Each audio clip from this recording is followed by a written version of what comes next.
Coup de chapeau au gouvernement de la République qui, à peine 7 mois après le lancement officiel du projet d'appui au développement des micro, petites et moyennes entreprises, PADEM-PME en sigle, a fait avancer ce projet en un temps record, ce qui ouvre aujourd'hui la voie à une nouvelle phase décisive, celle de la compétition des micros et petites et moyennes entreprises.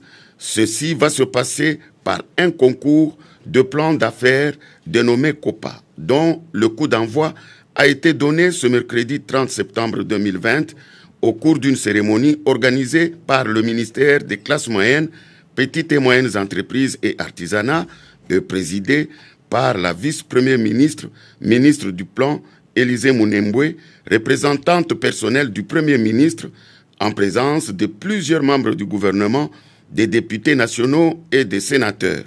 Pour le coordonnateur du PADEM-PME, Alexis Mangala, le COPA permettra de renforcer les capacités entrepreneuriales des jeunes et des femmes qui vont constituer une nouvelle génération d'entrepreneurs et de contribuer à l'emploi et à la stabilité des populations les plus vulnérables, notamment les jeunes et les femmes.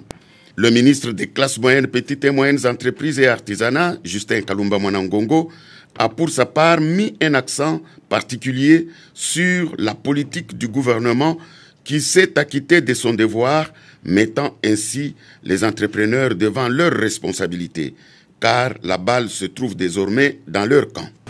Nous devons abandonner les pratiques ou la culture du gain facile, la culture du pistonnage, la culture des recommandations.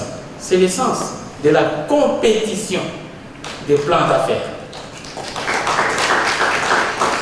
Nous devons apprendre à compétir entre nous et à compétir avec les autres pays dans la région et à compétir avec les autres pays dans le monde.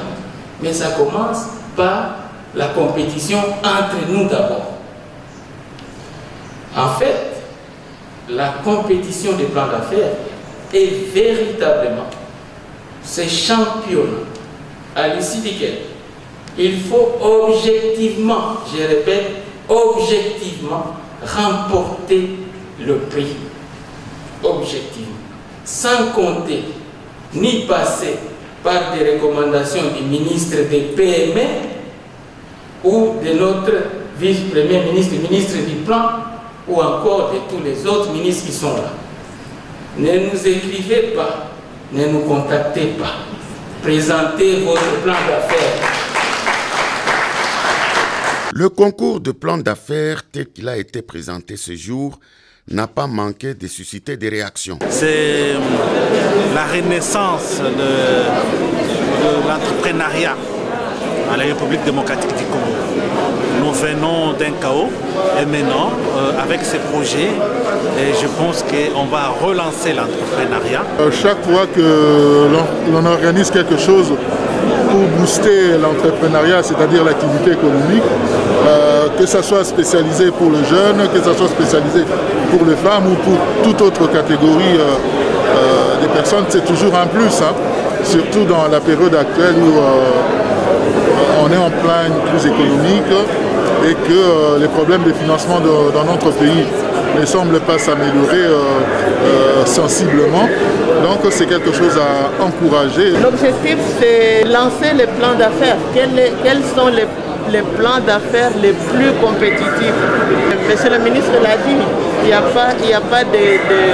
pas de recommandations, il ne faut pas nous écrire, il ne faut pas... Non, il faut entrer en compétition avec tout le monde en présentant le travail qu'on est en train de faire, chacun, quel est son travail, quel est son plan d'affaires, quels sont ses objectifs pour arriver à développer son entreprise. Voilà l'essence de l'activité de l'État. Il faut féliciter monsieur le ministre de PME, Justin Kalumba, parce qu'il faut le dire, il vient de redonner une forme à ce ministère, parce qu'il était considéré comme un ministère qui ne pouvait pas apporter grand-chose à la vie quotidienne des citoyens. Et il vient de démontrer effectivement qu'à partir de son leadership, il y a moyen d'espérer. Je voudrais dire que, comme il a dit, dans le contexte de la Covid-19, ce projet vient à point nommé parce qu'il va aider à redonner du souffle, de redonner de l'oxygène à ces entreprises qui se sont retrouvées à genoux. Je ne peux qu'encourager les jeunes entrepreneurs, comme les entrepreneurs féminins congolais, pour pouvoir s'approprier ce projet et profiter de cette occasion pour que la classe moyenne finalement existe. Je vous donne là une preuve d'un tout jeune, 5 ans, qui est en train d'inventer des choses incroyables. Et cela cadre avec la préoccupation du ministre qui a dit l'esprit d'entrepreneuriat. On doit commencer à inculquer ça aux enfants à partir de l'école primaire pour que ça puisse avancer. Notre pays est ce qu'il est. Je crois, nous devons cesser les Pessangaï, Kabelangaï à la fonction publique, mais plutôt aller vers les ministères des petites et moyennes entreprises, aller vers le ministère de l'industrie, aller vers le ministère de la recherche scientifique et technologie, aller vers le ministère de la professionnalisation pour pouvoir développer notre pays et dans tous les domaines.